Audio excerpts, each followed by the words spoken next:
kita semua, baik anak-anak yang di rumah maupun Bapak Ibu guru yang di sekolah, selalu dalam keadaan sehat walafiat, tetap dalam lindungan Allah Subhanahu wa taala, dan tentunya tidak lupa kita untuk bersyukur atas nikmat sehat yang telah diberikan oleh Allah Subhanahu wa taala. Karena dengan nikmat sehat kita bisa menjalankan rutinitas ibadah, bisa menjalankan aktivitas, dan bisa mengikuti materi pelajaran pada hari ini. Baik anak-anak, mungkin ada yang belum mengerti atau belum kenal dengan Ibu. Perkenalkan dulu, nama Ibu Sugina. Saat ini Ibu mengajar di kelas 6. Ibu sebagai wali kelas 6C, dan Ibu mengajar di kelas 6A, 6B, 6C, dan 6D. Ibu mengajar materi pembelajaran bahasa Indonesia. Mudah-mudahan Allah cepat mencabut pandemi ini sehingga kita bisa bertatap muka secara langsung di dalam kelas dan lebih leluasa lagi untuk berinteraksi dan berkomunikasi di kelas 6A, B, C maupun D. Anak-anak, sebelum masuk ke materi, tolong disiapkan dulu alat-alatnya seperti buku, catatan, dan bolpennya. Karena dengan mencatat kita lebih mudah mengerti, mengetahui, dan memahami. Baik anak-anak, kita masuk pada materi kita yaitu bahasa Indonesia. Dan Ibu buka bismillahirrahmanirrahim. Materi kita pada hari ini tentang apa ya? Kita lihat. Ya. Materi kita hari ini tentang menentukan ide pokok. Tentunya anak-anak di kelas sebelumnya sudah tidak asing lagi dengan kata ide pokok. Yang jadi pertanyaan sekarang, apa itu ide pokok? Coba diingat-ingat lagi. Di kelas sebelumnya, apa itu ide pokok? Ya, nih. Sudah ingat? Apa itu ide pokok? Kita lihat ya. Ide pokok adalah masalah utama yang dibahas dalam suatu teks. Ide pokok adalah masalah utama yang dibahas dalam suatu teks. Tentunya anak-anak sudah pernah membaca teks atau bacaan. Nah, di dalam teks atau bacaan biasanya terdiri dari beberapa paragraf. Ya. Dalam setiap paragraf itu ada satu ide pokok. Setiap paragraf ada satu ide pokok. Jadi, kalau kita lihat dalam teks ada 2 paragraf, berarti ada 2 ide pokok. 3 paragraf, ada 3 ide pokok. 4 paragraf, ada 4 ide pokok. Dan seterusnya. Karena dalam 1 paragraf, ada 1 ide pokok. Ya. Kita lanjutkan. Apa ya nama lain dari ide pokok? Nama lain dari ide pokok adalah pokok pikiran. Pikiran pokok, gagasan utama, gagasan pokok, pikiran pokok ya. Jadi anak-anak tidak usah bingung dengan penyebutan kata ide pokok. Bisa disebut pokok pikiran, pikiran pokok, gagasan utama, gagasan pokok, atau pikiran utama ya. Sama saja, yaitu semua adalah nama lain dari ide pokok. Ya, sampai di sini bisa dimengerti? Ya. Kita lanjut. Terus bagaimana Bu cara menentukan ide pokok dari setiap paragraf? Ya. Bagaimana cara menentukan ide pokok setiap paragraf? Di sini Ibu akan memberikan beberapa cara. Bagaimana cara menentukan ide pokok ya? Yang pertama, anak-anak bisa mengambil dari kalimat utama. Ya, anak-anak bisa mengambil dari kalimat utama. Tentunya pelajaran kelas sebelumnya sudah tahu bahwa kalimat utama adanya dalam setiap paragraf. Kalimat utama bisa di awal paragraf, bisa di akhir paragraf, atau bahkan di awal dan di akhir paragraf. Kalimat utama yang ada di awal paragraf namanya paragraf deduktif.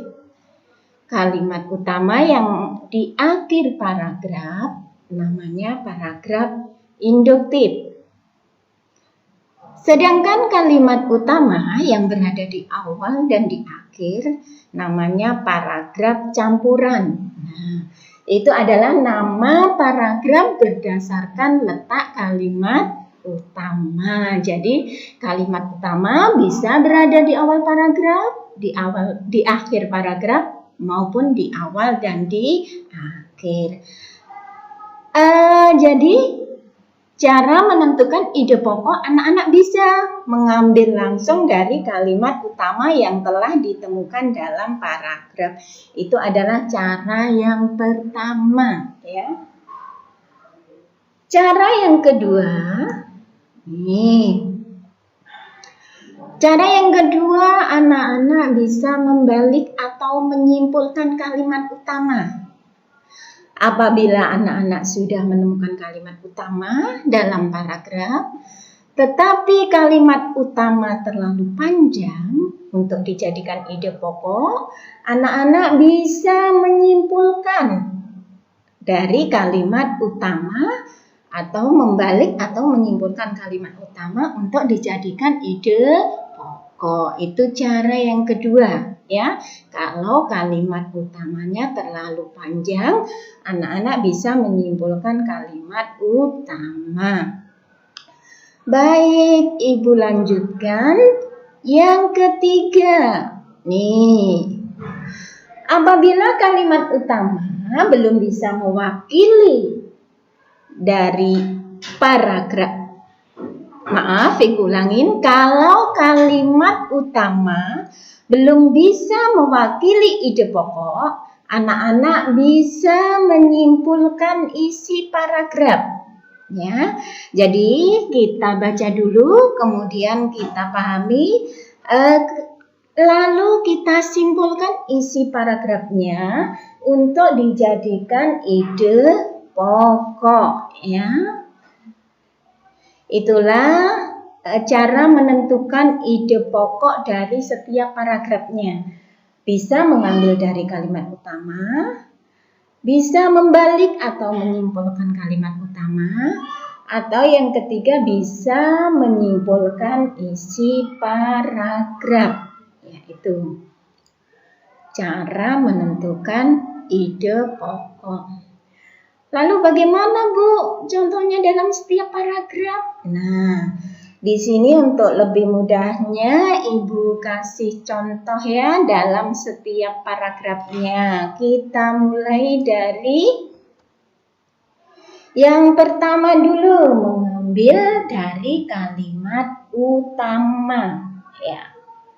Cara yang pertama mengambil dari kalimat utama. Di sini akan Ibu sajikan paragraf. Perhatikan contoh paragraf berikut. Ya, ini. Bu Subina sudah sajikan paragraf. Kita harus tahu isinya terlebih dahulu untuk menentukan kalimat utamanya ya. Perhatikan baik-baik paragraf yang Bu Zubina sajikan ini ya. Ibu bacakan di sini paragraf yang Ibu sajikan. Indonesia berada di garis khatulistiwa.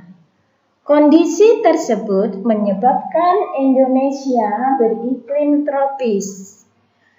Terletak di garis khatulistiwa juga menyebabkan Indonesia memiliki dua musim. Musim yang ada di Indonesia yaitu musim penghujan dan musim kemarau. Baik, ini adalah paragraf yang Ibu sajikan. Anak-anak tentunya sudah menyimak. Kira-kira mana ya kalimat utama dari paragraf yang Ibu sajikan? Di situ ada 4 kalimat ya. Kalimat pertama, kedua, ketiga, dan keempat. Mana kira-kira kalimat utamanya ya? Ya. Perhatikan warna merah yang Ibu garis bawahi ya. Indonesia berada di garis khatulistiwa. Sudah anak-anak perhatikan yang Ibu kasih warna merah. Nah, dan Ibu garis bawahin itu di situ bisa kita ambil kalimat utama. Mengapa? Ya, karena kalimat-kalimat selanjutnya menerangkan dari kalimat pertama ya, menerangkan tentang Indonesia yang berada di garis khatulistiwa. Jadi kalimat kedua, ketiga, keempat adalah merupakan kalimat penjelas yang menerangkan kalimat yang pertama. Jadi bisa kita ambil yang kalimat pertama adalah kalimat utama. Jadi ide pokoknya adalah, nah ini, Indonesia berada di garis khatulistiwa. Jadi itu cara yang pertama, anak-anak mengambil dari kalimat utama untuk dijadikan ide pokok ya. Tuh. Cara yang kedua. Nah, ini. Yang kedua membalik atau menyimpulkan kalimat utama. Bagaimana Bu contohnya? Perhatikan. Ya. Perhatikan contoh paragraf berikut. Nih, Bu Zubina kasih contoh paragrafnya lagi ya. Kalau kita ingin mengetahui isinya, kita harus membacanya. Paragraf yang Ibu sajikan. Perhatikan baik-baik paragraf yang Ibu sajikan. Ibu bacakan ya. Nih. Bencana banjir lumpur akibat jebolnya tanggul Situgintung di Tangerang Selatan dapat menimbulkan berbagai macam penyakit. Beberapa penyakit yang akan timbul sesudah bencana adalah diare, tifus, leptospirosis, dan demam berdarah. Masalah kesehatan korban dan masyarakat di sekitar lokasi bencana harus diantisipasi. Beberapa penyakit itu muncul karena lingkungan kotor dan sumber air bersih tercemar lumpur. Nah, itu contoh paragraf yang Bu Zubina sajikan. Lalu, mana ya kalimat utamanya dari paragraf yang Ibu contohkan?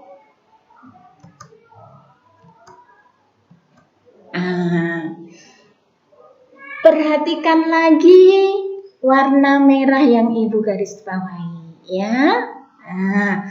Ada pada kalimat yang pertama.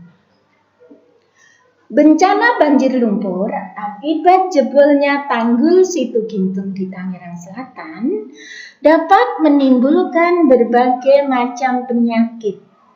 Nah, itu adalah kalimat utama dari paragraf tersebut.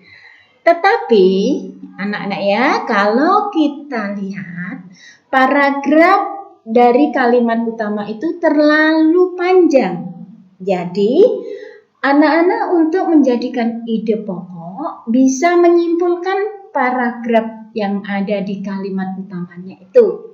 Ya, jadi bencana banjir lumpur akibat jebolnya tanggul Situgintung di Tangerang Selatan dapat menimbulkan berbagai penyakit. Nah, kalimat utamanya bisa kita simpulkan menjadi ide pokok.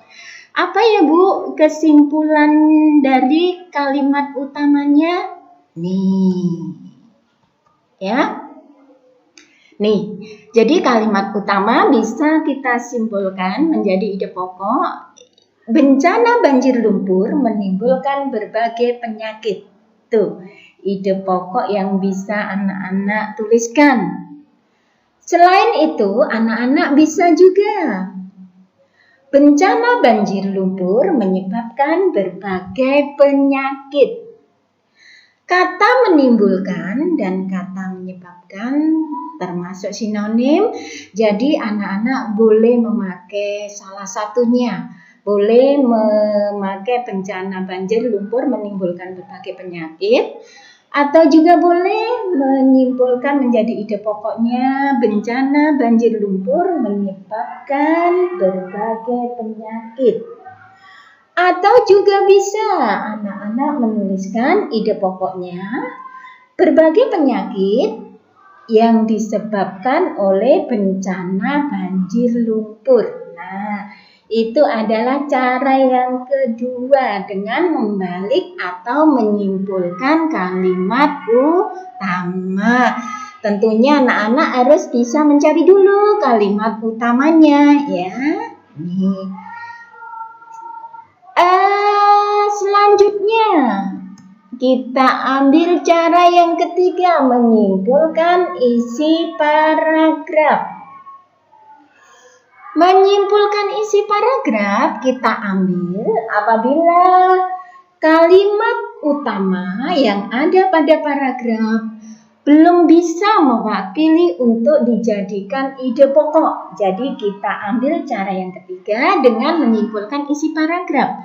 Tentunya anak-anak harus membaca dulu paragrafnya, baru disimpulkan isinya untuk dijadikan ide pokok. Nah, itu adalah cara yang ketiga. Apabila kalimat utama belum bisa mewakili untuk dijadikan ide pokok, anak-anak bisa menyimpulkan isi paragraf untuk dijadikan ide pokok. Dan tentunya harus dipahami dengan dibaca terlebih dahulu. Bagaimana contohnya, Bu? Perhatikan contoh paragraf berikut. Nah, Ibu kasih contoh paragrafnya lagi untuk yang ketiga, ya. Berarti kalau menyimpulkan isi paragraf kita harus paham dulu, tahu isinya. Makanya Ibu bacakan dulu ya paragrafnya. Nih. Kini ada ratusan jenis teh yang bisa dinikmati. Bahan bakunya juga tidak hanya dari daun teh, tetapi juga berbagai jenis buah seperti apel, stroberi, atau campuran bermacam buah, atau dari berbagai bunga seperti melati dan rosella. Bahkan ada yang berbahan baku dari dedaunan lain seperti peppermint.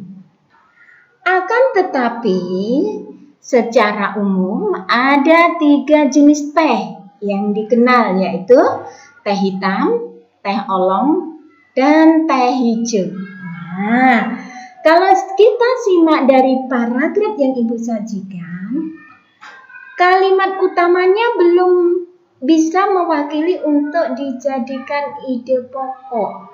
Maka isi paragrafnya harus kita simpulkan.